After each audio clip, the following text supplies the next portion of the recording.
ಪರ ನಾವಿದ್ದಲ್ಲೇ ಇವತ್ತು ಇಡೀ ದೇಶದೊಳಗೆ 0% ಇಂಟ್ರೆಸ್ಟ್ ಮೇಲೆ ಸಾಲ ಕೊಡ್ತಕ್ಕಂಥದ್ದು ಮೊದಲು ನಾನೇ ಮಾತಾಡಿದವನು.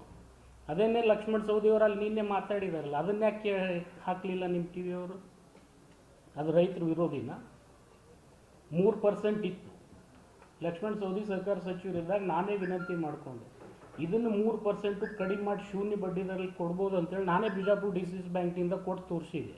ಸರ್, ಈಗ ತಮ್ಮ ಹೇಳಿಕೆನ ವಿರೋಧ ಪಕ್ಷಗಳು ಅದನ್ನು ಇಲ್ಲೋಡಿ, ಈ ವಿರೋಧಿ ಪಕ್ಷಗಳಿಗೆ ಬೇರೆ ಕೆಲಸ ಇಲ್ಲ.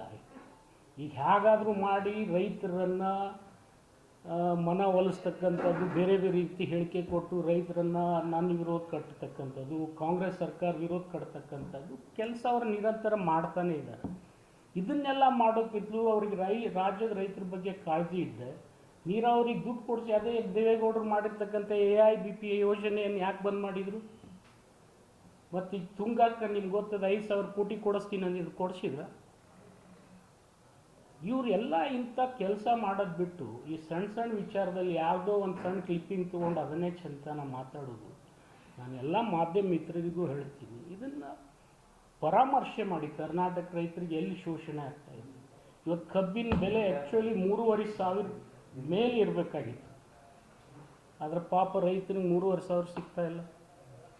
ಸಕ್ಕರೆ ಇವತ್ತು ಪಕ್ಕದ ಬಾಂಗ್ಲಾದೇಶದಲ್ಲಿ 60 ರೂಪಾಯಿ KG ಇದೆ, ನಮ್ಮಲ್ಲಿ 40 ರೂಪಾಯಿ ಇದೆ. ರೈತರಿಗೆ ಯಾವ ರೀತಿಯಿಂದ ಸಹಾಯ ಮಾಡೋಕ್ಕಾಗ್ತದೆ? ಅಕ್ಕಿ ಇವತ್ತು ನಿರ್ಯಾತ್ ಬ್ಯಾನ್ ಮಾಡಿದ್ರು, ಅದನ್ನು ಇಥನಾಲ್ಗೆ ಕಳಿಸಿದ್ರು, ಇವತ್ತು ಅಕ್ಕಿ ಸಿಗ್ತಾ ಇಲ್ಲ. ಈ ರೀತಿ ಅವರು ಮೇಲಿನ ಮೇಲೆ ಏನಪ್ಪ ಅಂದರೆ ಪಾರ್ಲಿಮೆಂಟ್ ಇಲೆಕ್ಷನ್ ಆಗೋರಿಗೆ ನನಗೆ ಯಾವುದೇ ರೀತಿಯ ಮದ ಇರಿಲ್ಲ.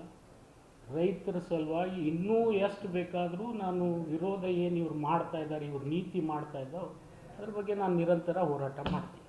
ಸರ್, ಯಾಕೆ ನಿಮ್ಮ ರೈತರ ವಿರುದ್ಧ